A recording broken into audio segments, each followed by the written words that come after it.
is the biggest difference between hard work and smart work. अब boss ने लगाया दिमाग, इसीलिए तो वो बॉस है। बॉस ने महेश से कहा कि तुम एक काम करो, मैं तुम्हें एक टास्क देता हूं, अगर वो टास्क तुमने कर लिया तो इंडिया में अपॉर्चुनिटीज और एम्प्लॉयमेंट दोनों की ही कोई भी कमी नहीं है, लेकिन फिर भी आज इंडियन यूथ एम्प्लॉयमेंट को लेकर ही सबसे ज्यादा परेशान है। ये जॉब मिल क्यों नहीं पा रही है आखिर?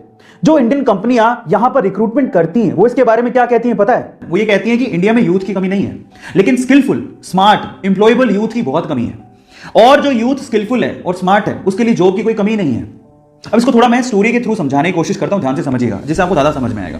एक बार तो दोस्त थे, एक का नाम था सतीश, दूसरे का नाम था महेश। दोनों ने स्कूलिंग, कॉलेज सब साथ में पूरा किया। मजे की बात यह थी कि उनकी सेम ही कंपनी में जॉब लग गई। दोनों ने बहुत हार्डवर्क किया पूरे साल भर बाद उनका प्रमोशन होना था।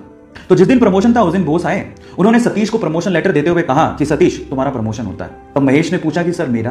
तो बॉस ने कहा कि महेश आई एम सॉरी, तुम्हें प्रमोशन नहीं मिल पाएगा, इस साल तो कम से कम नहीं मिल पाएगा, वर्क हार्ड। तो ऐसा करके बॉस अपने कैबिन में चले गए। महेश उदास हो गया। महेश सोचने लगा कि सेम स्कूल से किया, सेम कॉलेज से किया, एक साल मैंने भी हार्डवर्क किया है, मेरा प्रमोशन क्यों नहीं हुआ?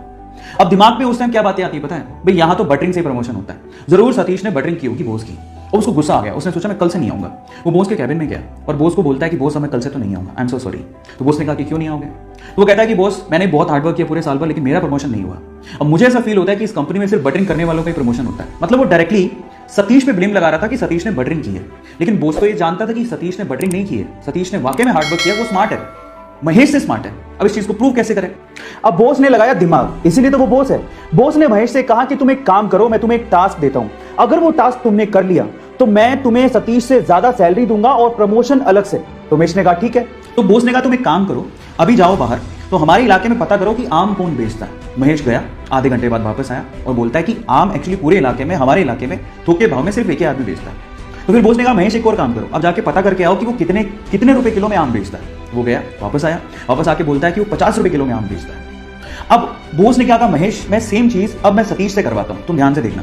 तो उन्होंने सतीश को बुलाया और सतीश को बोलता है कि सतीश एक काम करो, इस इलाके में जो आम बेचता है उसकी खबर लेके आओ कि कौन आम बेचता है। सतीश गया मार्केट में और वापस आया आधे घंटे बाद, और सतीश ने जो कहा महेश उसको देखता रह गया।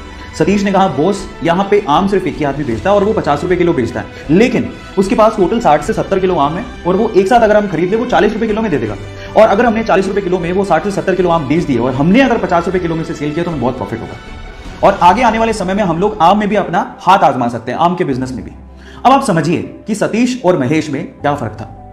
आप समझ पा रहे हैं कि स्मार्टनेस और स्किल का क्या मतलब होता है? आज का यूथ इस फिलॉसफी पे जीता है कि इतने में इतना ही मिलेगा। जब आप ये सोचते हो कि इतने में इतना ही मिलेगा, हमें इतना ही काम करना है, तो आपने प्रमोशन की आस पाल ही क्यों रखी है? और इस मेंटेलिटी के साथ आगे भी कहीं अच्छी जॉब नहीं मिलने वाली। आप जिस भी कंपनी में काम करते हो या फिर आप किसी कंपनी में काम करने जाओ तो एक बात याद रखना, अगर वो आपको 100 रुपए देते हैं तो आप उसे 50 रुपए का ही काम करके मत दो, उसे 200 रुपए का काम करके दो। एक्सपेक्टेशन से ज्यादा उन्हें अपना आदी बनाओ, उनकी रिस्पॉन्सिबिलिटीज उठाओ, उन्हें हद से ज्यादा काम करके दिखाओ।